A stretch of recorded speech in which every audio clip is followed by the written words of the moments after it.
It's 9:30 p.m. on a Tuesday here in the UK, and that can only mean one thing. The drivers of RCR are ready to go racing again. But first, we must decide in which order they will line up on the streets of Monaco. We're here in the Principality for what will be no doubt an arduous test for all our drivers. One lapse in concentration, and any of our drivers could find themselves making an abrupt contact with the barrier. 19 corners, 12 to the right, 7 to the left, one of which is the slowest on the calendar, the hairpin, where speeds drop to just 30 miles per hour. Just one DRS zone as well, which you will find on the start-finish straight. This illustrious and historic track has played host to many iconic moments and incredible victories. CJ took the lead of the championship by winning last week. Binary in second place, just 4 points behind. Both of these drivers can make an impact on the championship today, but in third place, Lex, unfortunately, cannot. Huffendobach on his outlap, coming up to the start-finish line and then approaching turn one, Sandevot, and then the sharp right-hander braking hard from around 170 miles per hour, and then they drop to 50 miles per hour up the hill through Beau Rivage, turn two. Driver reaches 155 miles per hour around there, maintaining a tight line to maximize the traction. Left-hander to the right of turn 4 Casino Square, easing off slightly, taking the corner 100 miles per hour, diving down to Mirabeau, and then coming up to the hairpin 30 miles per hour, gets it nice and slow down, kind of lost the back end a little bit coming out of Mirabeau, but manages to keep it together as he comes up now to Portier, and then up to the tunnel, where then he will come to the Nouvelle chicane, braking, slowing down to 50 miles per hour. He's want to clip that inside curb. I think he's clipped it a bit too much. No, he hasn't. He's managed to keep the lap time valid. That'll gain him a lot of time there. The left-hander swimming pool turns 13 to 17 as he goes around, sets the fastest second sector of anybody so far. Now, coming up to... Oh, is he almost loses the back end there? Gets very close to the wall. Manages to keep it together. Now, Larascas rounding out the final corner through Anthony Nogues, turn 19. And then accelerating, reaching 90 miles per hour as they complete their lap and cross the start-finish line, and puts in a 1:23.787.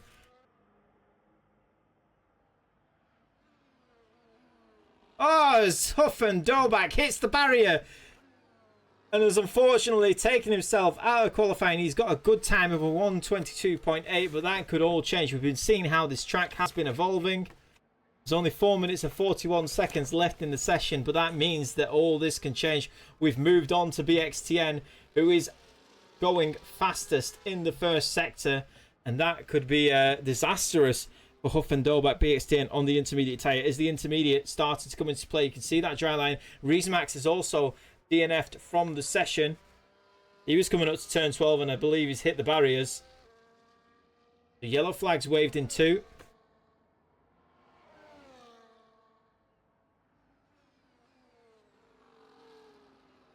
Through the Nouvelle chicane goes BXTN. Navigating the left-right-left sequence. Powering down to 12 to back. Fast left-hander. He's come out of that. And he's gone fastest in the second sector as well. Is this BXTN's pole position to take? He's not had a pole yet this season. BXTN rounds out the final corner, coming up to the start-finish line. There's just 3 minutes left in the session. He crosses the line, and it is a 1:22.153. Manages to go 3/10 faster than Websy, who took provisional pole, temporarily doing a 1:22.4, but on the full wet tyre. And it looks as though now it is time for these drivers to move on to the intermediates. Turn 6, 7. You want to take the inside curb a little bit here. You can see that dry line on the track now. It's starting to dry up here, but I don't think it will dry to the point where we switch to slicks. Intermediates seem to be the perfect tyre at the moment. The bone dry tunnel. And again, down to the Nouvelle chicane. Turn 10. This is where Huffendobach took himself out of qualifying. Lex comes into the chat and says that the next race is his. We do not doubt that, Lex, not for one moment.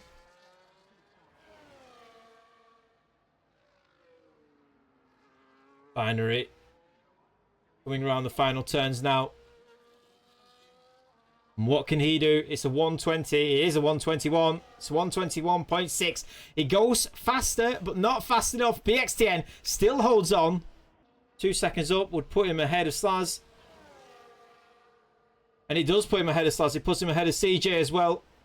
CJ currently sat in 7th. He's 1.5 seconds up on his time at the moment. That may potentially, depending on how well his final sector goes, that may be pole position.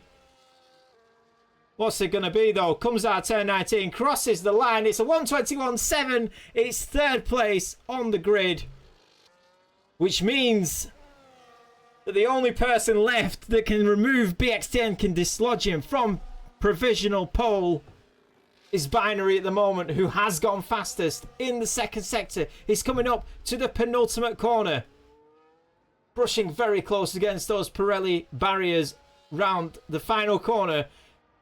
To the line, it's a 120, it's a 121.3. He misses out just.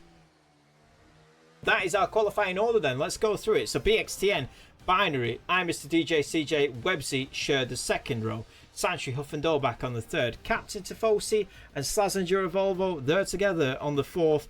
Reese Max and FR Element on the 5th. That's our top 10. FR Element, Cottony Goblin, Psycho Leds, all didn't set time. Cottony Goblin and Psycho rounding out the final row of the grid. Lights out, away we go. BXTN does get off the line well. Binary, not so much. They're getting very close into Sandoval. As I said, no heroics. And 2 round the outside. Websy has managed to go up on the inside of CJ. They're both going up the hill. CJ holding on, but no, he's had to slot in behind Websy, who is pulled out into 3rd place. An incredible move there and has made it count.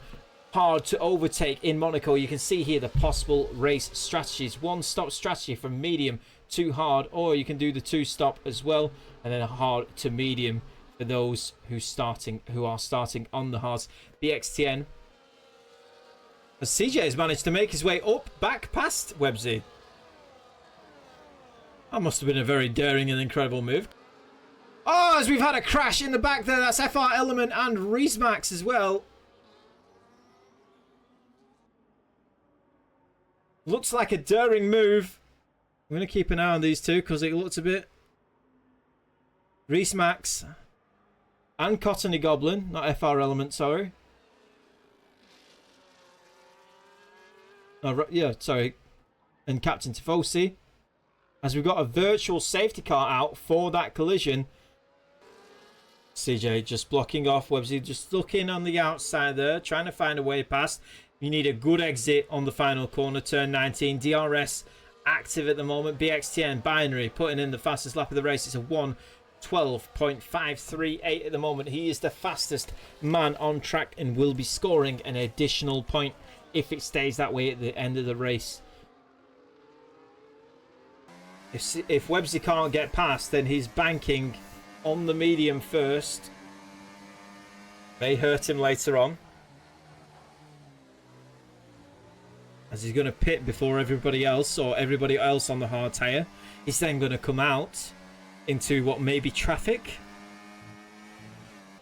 Slazenger Volvo is retired from the session. Where is that on track? That is exactly where Huff and Dolbach crashed.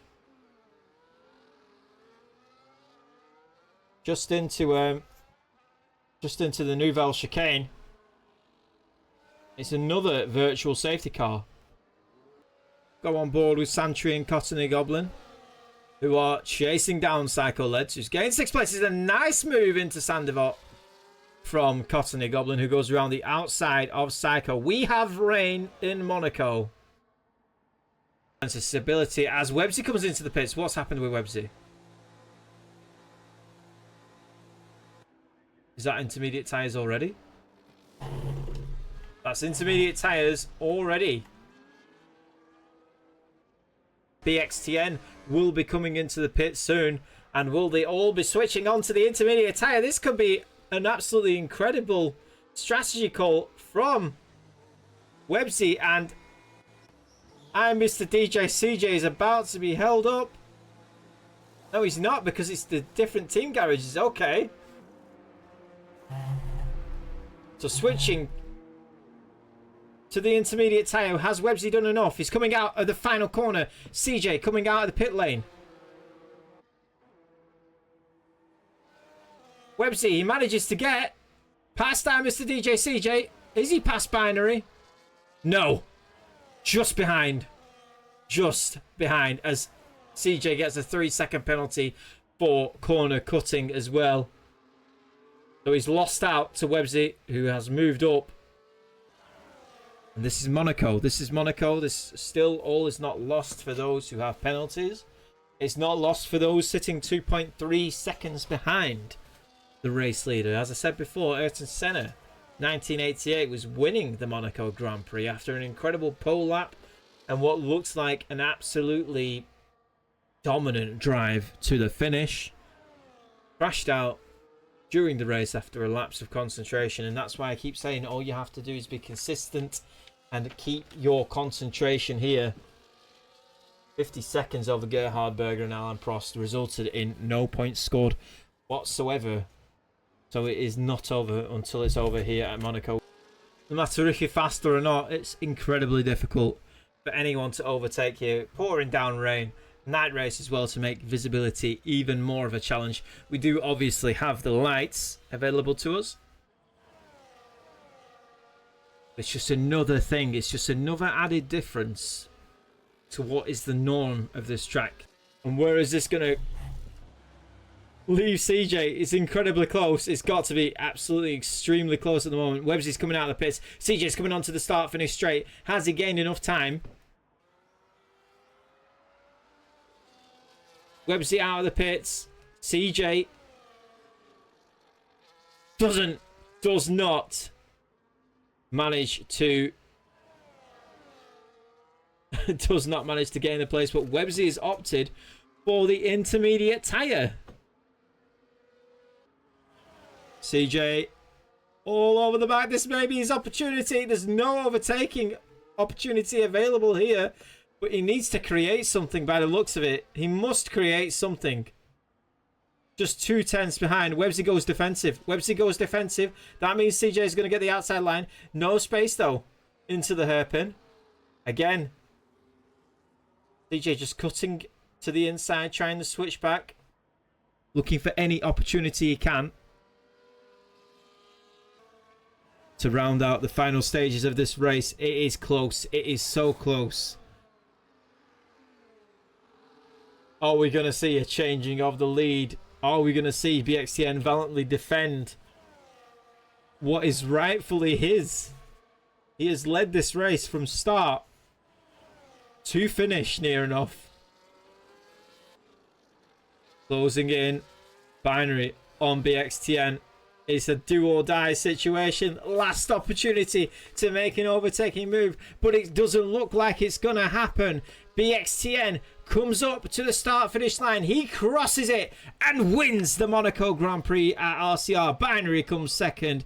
Websy coming up to the final corners now through Larascas. CJ just 5 tenths behind. It's still very close between these two, but not close enough. Websy just 19 seconds off the lead after pitting. Crosses the line. He finishes the final podium sitter. CJ misses out by just 4 tenths of a second on track. Just incredibly difficult to stay consistent here in Monaco. So then, there you have it. BXTN wins the race. Does not get the fastest lap though. Binary in second place. Websy third. That rounds out our podium. And Mr. DJ CJ finishes fourth with 2 time penalties. Manages to fend off Huff and Dobak, who finished fifth. Scored 10 points. Cottony Goblin, Santry, Psycho Leds, FR Element, and Captain Tifosi round out our top 10. Reese Max and Slazenger in 12.